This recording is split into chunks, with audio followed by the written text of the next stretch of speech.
Disney, if you went to Disney today, 80% of the people that are there right now have been there before. Only 20% are new. So if that ratio is good enough for Disney, it's good enough for me. And so for me to achieve 80% customer retention is Uh-huh. our goal. Right now we're about 71, which is still Uh-huh. fantastic, Uh-huh. but 80 is the goal. And I think that for any business, that should be, what you're aiming for, because serving existing customers is a lot cheaper. You don't have to go Yeah. out and get a new customer. You've already paid and bought for them. All you got to do is take care of them.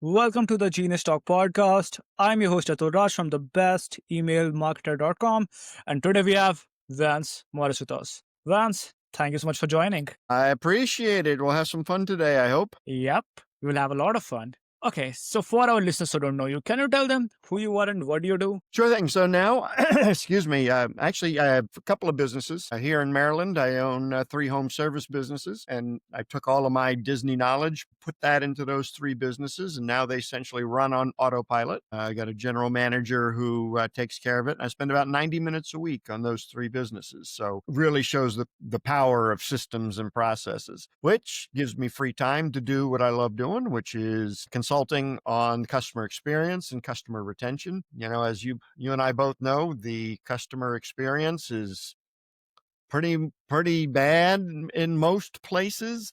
The bar is set very low right now, and for a company to be able to rise above that bar and be seen as providing incredible experiences is not too difficult. Yeah, exactly. Okay, so I'm curious, how did you transition from security guard to Disney executive, and that shaped your approach towards business? Yeah, so the transition was, Yeah. well, yeah, it was, I had a couple of jobs in between. I find I make a lousy employee. I just don't like to be told what to do. So at the end of my Disney career, I started to kind of feel that.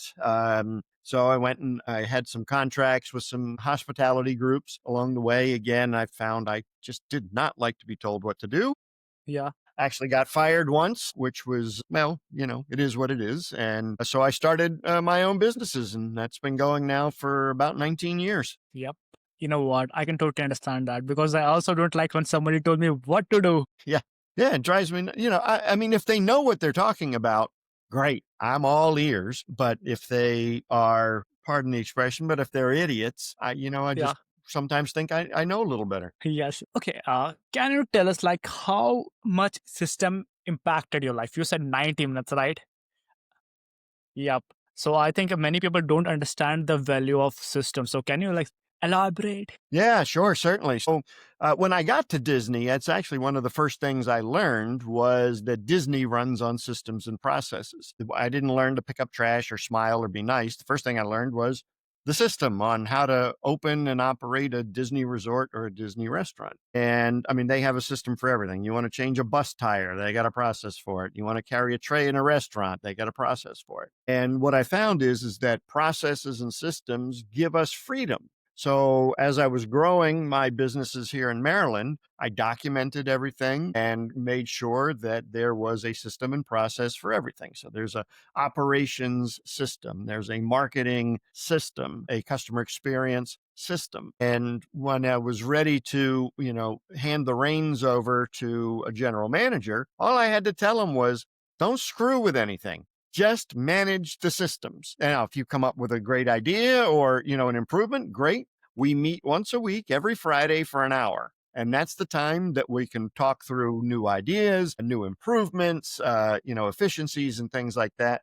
But the agreement is we don't change any system until we talk about it. And that really has given me the freedom to step back from my business. Literally, I spend 90 minutes a week. So 60 minutes of it is in a meeting with the GM. The other 30 minutes is making sure that the bank accounts and the credit cards are all balancing.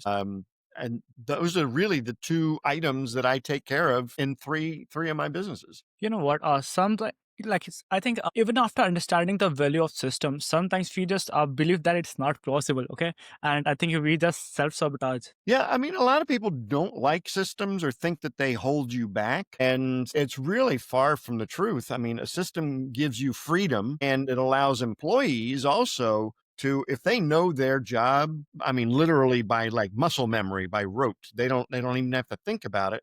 They now have room in their brain to do all of the nice things that we want them to do. So, like at Disney, they all know how to carry a tray, they know how to wait on a table because they're following the system. And then they have extra capacity in their brain to take the pictures, to do the autographs, to, be nice to the kids and things like that. It's really, they're very powerful and they are right for any business. Also, if you go to sell your business, you're adding like a 1 to 2x multiple on the purchase price because you have documented systems in your business. Yeah, exactly. Okay, so how did you turn your customer into loyal brand advocates or part of your marketing force? So the loyalty part, Yeah, yeah. yeah. So if you provide a great experience, you've got a great opportunity to keep clients for life, or what I would call raving fans. And without providing a great experience, you don't have a prayer in retaining customers. So, but you can't just forget about them. So you can't just say, oh, I did a great job, they should remember me.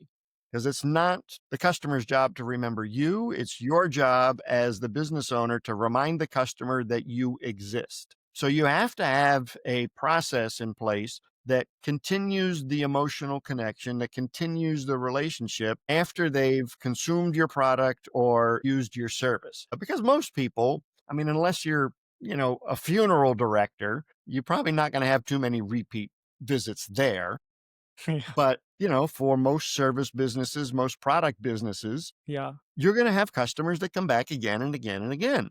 Mhm. And if you want to ensure that, then you need to have a system in place. So I have, for all of my businesses, I've got a 3-step system that ensures that all of our clients and customers come back to us and they don't go out looking for another service or another company because we forgot about them. So a good ratio for me. So at Disney, if you went to Disney today, 80% of the people that are there right now have been there before.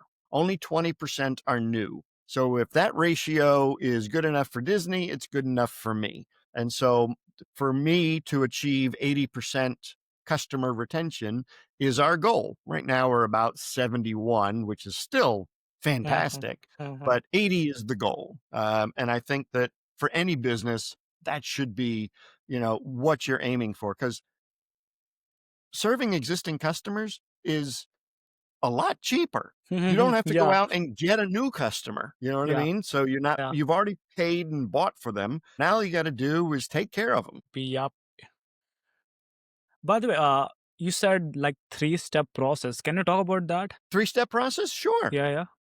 So after somebody's used one of our services, first and foremost, we send a handwritten thank you note. Nobody does that anymore. So that's really important. We have a print newsletter that goes out. So yes, in the mail. I know you are the email marketing guy, and I don't discount electronic mail. It needs to be combined or in addition to print stuff, because let's face it, the competition in the mailbox is gone down quite a bit. There's not hardly Yes, anything yes, yes, yes, in my exactly. mailbox. So having a print newsletter, and then you can take that newsletter and break it up into smaller chunks and use that as, weekly or twice a week email. And you also don't want to be selling every single time. Because I mean, there's nothing worse than the only time you ever hear from a business is when they want money. Hey, we're having a sale. Send us money. That's not a relationship. That's a transaction. And if you want to maintain a relationship, then you have to nurture them with things that are not always asking for money. And one of the big things is showing up as a human, showing up as you, your personality, who you are. Don't try and be this big company when you're really just one guy, behind a desk. It's very disingenuous and people will figure it out. So for me, like, I shamelessly use my children in my marketing. Okay. I have no problem with it. My kids don't always like it, but what I do, so a quick example, I had use my daughter used to do ballet. She's 18 now, so she doesn't do it anymore. But she was really cute when she was 5. And I would take a picture of her in her little tutu right before the recital, and I would put her in my newsletter and mailed it to all of my cleaning clients. And I do this every year. So I think she was like 10 or 11 years old, and we were in the grocery store, and this lady comes running up to us and she says, "Oh my God, Emma, how was your recital?" And we had to look at it. My daughter and I are like, "Who the hell is this lady?" And then I had to think, she's one of my customers. She gets my newsletter. She's watched my children grow up. There's thousands of people like this. That lady is never leaving me because we've created that emotional connection. Yeah. I mean, I would royally have to screw things up in her for her to leave. Another way Mhm. she's leaving is whether she moves out of my area or she dies. Other than that, she's sticking with me as a customer. So use your personality. I mean, if you don't have kids, great. Use your dog. You don't have a dog, fine. Talk about fishing or knitting or whatever. Okay, so can you share an example of helping a business shift from competing on price to competing on experience? Sure. Yeah, I've got that's what I do. So, yeah, I have plenty of case studies on that. One that really sticks out. So, here in the States, we have places that just do oil changes on your car, kind of like a quick lube. You go in, you get the oil changed, and you leave, and that's pretty much all they do. And it is a very competitive marketplace and highly commoditized. So, they're all looking the same. So, my client, he owned 4 independent oil change places. And every time the big guys would run a sale or a special or drop their price, he had to do the same thing. And it was just a race to the bottom on pricing. And as you know, there's no competitive advantage to being second cheapest, right? I Yeah, mean, you yeah, yeah, can't use that as a headline. Hey, yeah, we're second cheapest. Sorry, that doesn't work. You got to either be the cheapest or you got to go the other direction. yeah. So what we did was we turned his oil change place into this Mhm, 1950s style service station mhm, where 4 guys in little white shirts and bow ties come running out to your car. One guy squeegees the windshield, the other one checks the air pressure in your tire, and they got little gloves on, and they escort you into the waiting room. And in the waiting room is actually today's newspaper, not one from last year. And there's mhm, a barista making your favorite coffee drink in the waiting room. Now, this is just a garage, an oil change place, and they've got a barista, right? And the barista is actually one of the oil change guys. They just rotate the job every day. So somebody new, they love it.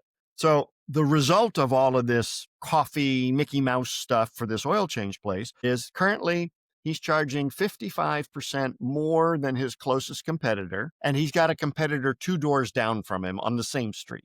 His employee retention is through the roof now. His least tenured employee is mhm, 19 months. So people just stay with him now because one, he's providing a better experience. He doesn't need as many customers. mhm. So there's less wear and tear on the building, less wear and tear on the employees, and he's providing a much better experience. And he's attracting a higher level clientele because of the price and because of the experience he's delivering. So just by making a few tweaks like that, I mean, his profitability has just gone is amazing. Okay, that's great. So, what do you think? What is the biggest mistakes you see business owners make when it comes to customer retention or experience? They forget about their customer. Like I said earlier, I mean, Yeah, really, it is. They say, hey, look, we did a good job. They should remember us. And maybe 30 or 40 years ago, that was the case. yeah. But these days, you have to stay top of mind. I mean, that is the biggest mistake is that they get the customer and then they don't do anything after the service or after the product is consumed. You've got to be proactive in retaining your customers. And that's really the biggest mistake is they assume, hey, we did a Mhm. great job. They're going to call us back. Sorry, no, there's Google and Flakebook and all these other places they can go to find your service or product. And it's your job to remember or remind them that you exist. By the way, in your website, there is something like the 52 ways to wow your customers without breaking the bank. Yeah. Yep. So it's a great document, especially if you're not feeling creative. And it is 52 ways to wow your customer without breaking the bank. So these are all low or no cost ways to really make an impression, to really wow your customer and start to create that experience. So you got one wow for every week of the year. And you can find that at wow. Okay, that's great. And for our listeners who want to connect with you or want to get some help from you, where can they go? Sure. You can find me on LinkedIn. So I think I'm the only Vance Morris Disney guy out there. Or you can go to my website, which is vancemorris.com. Hey, what's one process or habit you wish that you had implemented earlier? Taking care of myself, honestly. First few years, it was all about the business. And so I didn't eat well. I didn't sleep well. If you're going to be an entrepreneur and a business owner, not only do you have to take care of the business, but you got to take care of yourself. And if you're not healthy, the business is not going to be healthy. And I wish I learned that a lot sooner, because I would have done things a lot differently. I looked like crap after about 5 years in business because I wasn't taking care of myself. I wasn't sleeping, drinking too much. I wasn't eating the right foods. And once I started making adjustments to my lifestyle, then not only was my life better, but my business was doing better as well. So there is a connection there. Okay, Vance, thank you so much for sharing your thoughts with us, and thank you for joining. I appreciate it, Atul. Thank you so much for having me on the show.